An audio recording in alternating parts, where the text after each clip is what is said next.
Sa number 4, DPWH nagpasalig sa kay Bacolod City Mayor Albi Benitez nga ang bago nga merkado sa sumag sa Bacolod ang pwede na masudlan sa mga market vendors sumugod sa madason nga simana.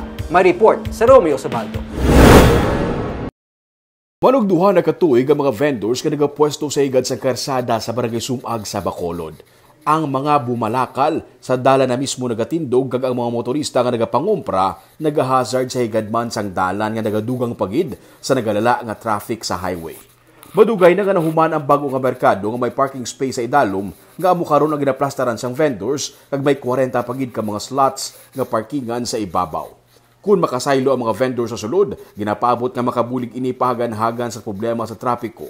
Ginpadangat ang problema sa igtalupangod di Bacolod City Mayor Albi Benitez. Kagabi, sa iya programa nga isugid kay Mayor, ginpatawag sa alkalde ang District Engineer sa DPWH kag punong barangay sang Sumag.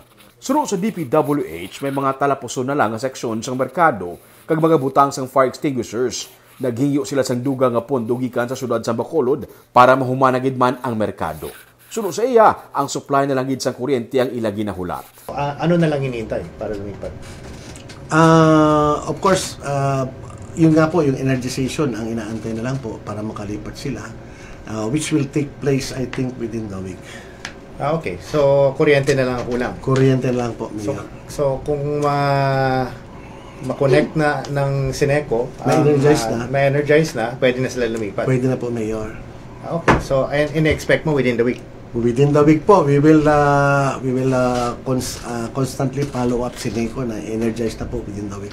Okay. Bangod kuryente na lang ang kulang, ginpatawagan mismo ang General Manager sa Sineco si Attorney Arnel Lapore kag ginpamangkot kung saan ogid makabutang sa supply sang kuryente sa merkado. May utang abi ang barangay sa Sineco gani nadugayan pagid ang pagbutang sang linya sa kuryente diri.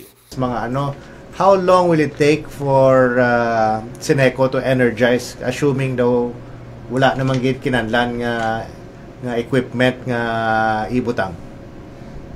We can do it, Mayor, siguro, the most, siguro 2 days kung Okay. kinanglan kita at least ang, wala naman bala sa mga technical pa nga mga issues. Kabayad naman ikap sa we can start tomorrow if it's ready and then finish it sa Saturday. Yes, Mayor, sugudan daw ni Attorney tomorrow and maybe on Saturday, Attorney? Yes. Okay, so kung mag-comeback ka 2 days, tomorrow is Thursday, Friday. So Saturday, yes, energized na Friday. siya? I-form ko lang ang team ko, Mayor. Abuas sa aga, check na mo, no? Patanaw ko man dito sa akong inspector kung ano pa ang mga kinanglanon kag pila ka metro ang ato ni preparar. Nagpasalig ang Sineco nga sa madasod nga semana mabutangan na sang power supply ang merkado.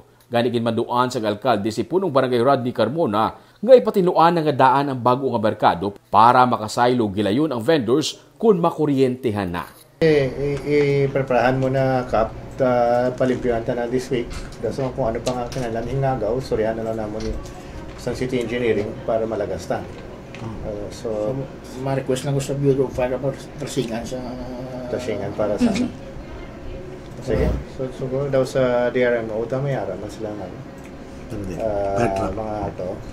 2021, ginsuguran ang construction sa merkado nga nagabalor sa masobra sa 60 billion pesos. Ipahingagaw man ni Mayor Albi Benitez sa City Engineer's Office ang mga dugang nga kinahanglanon para makasaylo na sa sulod ang mga vendors ilabi na karon nga tig-ululan na nga nagapabudlay pagid sang ila sitwasyon sa gwa.